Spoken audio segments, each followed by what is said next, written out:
wal kibir wal hasad wal riya. Bangga diri, sombong, hasad atau hasad, gedang aja sama orang.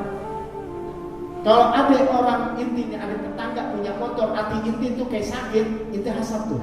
Hati-hati. Dengki dulu belum, hasad masih higit itu dengki. Temen punya bini, baru dapet bini cakep. Itu kayak sewot gitu, keselan itu higit tuh dengki. Pakai ngomong, ada jangan gue. Dia bukan tahu lulusan dulu. Iya gue tahu jangan lu, tapi ini milik. Rezeki mau jodoh di sisi Allah. Makanya ada bilang, tinggalin dulu kerjaan-kerjaan inti. Inti kan menghindar dari maut. Benar gak? Siapa mau mati? Gak mau. Menghindar. Tapi kalau Allah udah tentukan saat ini inti mati, mau menghindar kemanapun, mati bakal datang. Paham? Tapi kenapa kalian gak bicara masalah rezeki? Jadi kalian sekarang lagi kerja, ente berhenti dulu sampai kerja, artinya nyolong-nyolong, duduk di masjid sekali. Kenapa? Kalau Allah tentukan hari ini kalian dapat rezeki, nggak apa-apa tetap dapat rezeki. Itu pegang, jangan mati aja yang dipegang.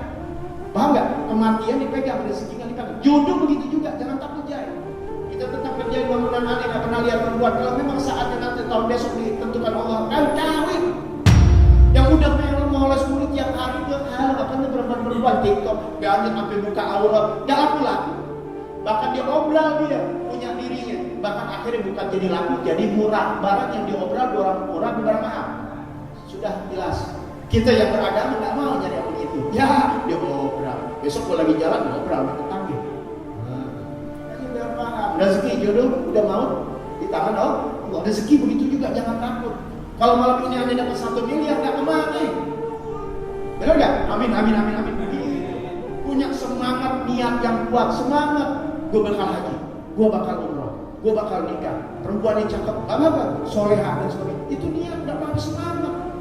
Buktinya kemana akal kita? Aneh pengajian, aneh begini, nggak dikenal orang, bisa punya majelis 700 meter, bisa umroh, haji. Aneh yakin aneh bisa haji. Begitu, kalau ada udah dapat niat pahala, semangat harus. Itu harus bisa ini, kita ini. Aduh, dari mana itu? Umroh itu ya. Umroh itu kan kapan aja, itu soal Allah, itu ketentuan Allah, itu takdir Allah, kita nggak bisa ngelawan takdir Allah. Cuma semangat harus punya. Itu umroh ya. Dari mana? Makanya nggak percaya.